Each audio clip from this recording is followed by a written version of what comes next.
नमस्कार. 2 दिवसापूर्वी आपण आपल्या तुफान न्यूज चॅनलला एक बातमी बघितली होती. चोला फायनान्सवाले आपल्या महागेरी ठाणा येथील मिस्टर जाधव यांच्या घरी आले होते.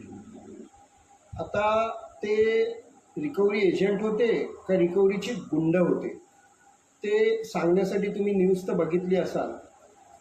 न्यूजमध्ये ते गुंड ज्याप्रमाणे रिकव्हरी करायचा प्रयत्न करत होते, ज्याप्रमाणे त्यांना घरातनं बाहेर काढायचा प्रयत्न चालू होता, तिथे कुठेतरी असं दिसत होतं की घराची किंमत ही जास्त आहे आणि त्यांचं लोन कमी आहे. आता मी स्वतः त्याच्यावरती त्यांची स्टेटमेंट बघितली. त्या स्टेटमेंटवरती आजपर्यंत लोकांनी स्टेटमेंट कशी वाचली पाहिजे किंवा स्टेटमेंटमध्ये काय काय बघितलं पाहिजे त्या कधीच बघत नाही.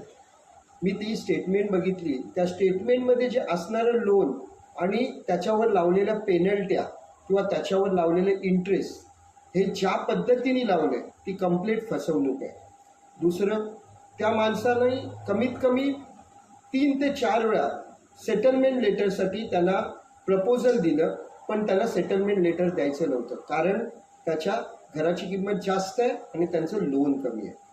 आता ह्यामध्ये मला एक दिसून आलं प्रकर्षाने की ह्याच्यामध्ये जो बँकर आहे त्यांना त्या प्रॉपर्टीमध्ये इंटरेस्ट ह्याच्यासाठी होती की ती प्रॉपर्टी जर त्यांना मिळाली तर त्यांना कमी किमतीत ती प्रॉपर्टी मिळेल आणि त्याच्यावरती त्यांना जास्त पैसे कमावता येतील. हा एक भाग झालाच. त्याबरोबर कोर्टाची ऑर्डर जी होती त्या कोर्टाच्या ऑर्डरमध्ये क्लिअर लिहिलं होतं की एक लेडी ऑफिसर, एक जेंट्स कॉन्स्टेबल, एक लेडी कॉन्स्टेबल आणि एक बँकेचा ऑथराइज ऑफिसर आणि एक कोर्ट कमिशनर, म्हणजे मोजून 3 ते 4 लोक आली पाहिजे होती रिकव्हरीसाठी किंवा त्यांच्या घरी त्यांचं पोझिशन घेण्यासाठी. ही कोर्टाची क्लिअर ऑर्डर होती. ह्या ऑर्डरच्या कंप्लीट विरोधात काम झालं. तिथे कमीत कमी 15 ते 20 त्यांचे गुंड आले होते जे त्यांना घरातनं बाहेर काढण्यासाठी आणलं होतं.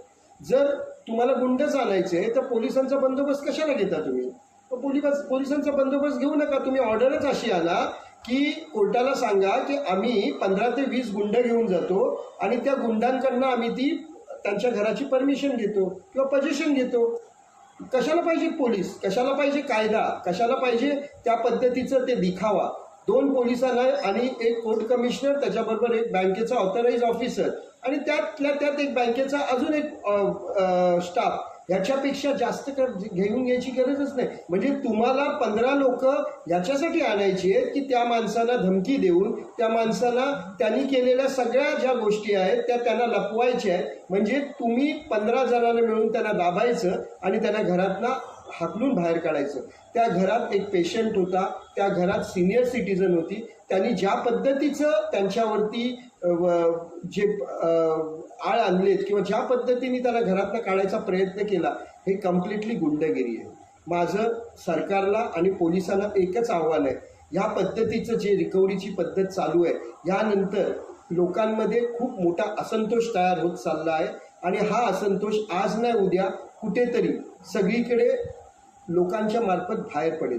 ठाणा हा आमच्या शिंदे साहेबांचा प्रभाग आहे आणि या शिंदे साहेबांच्या प्रभागामध्ये जर असा अन्याय होतोय तर मी आमच्या उपमुख्यमंत्री शिंदे साहेबांना एकच विनंती करतोय, साहेब आपण याच्यात लक्ष द्या.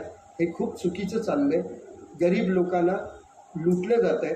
आज तुम्ही लाडक्या बहिणींना मदत करताय, लाडक्या भावांना मदत करताय, तसंच हे जे लोनमध्ये अडकलेली लोक आहेत त्यांनाही कुठेतरी आसरा द्या. ते चीटर नाही आहेत किंवा ते गुंड नाही आहेत. त्यांना ज्या पद्धतीने हाताळलं जातं आहे ह्याच्यामध्ये त्यांचा एकच त्यांना मार्ग राहतो की त्यांना आत्महत्या करणं.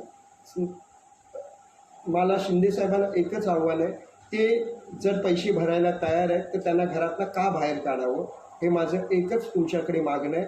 तरी आपण कृपा करून ह्याच्यामध्ये लक्ष घालावं आणि सरकारनेही लक्ष घालावं आणि कोर्टानेही लक्ष घालावं. तसेच आपल्या टाउन पोलीस स्टेशन मधल्या सिनियर PI ACP साहेबांनीही लक्ष घालावं. एक छोटीशी विनंती. आपला संदीप भोसले, भारतीय लोक सहकार अध्यक्ष.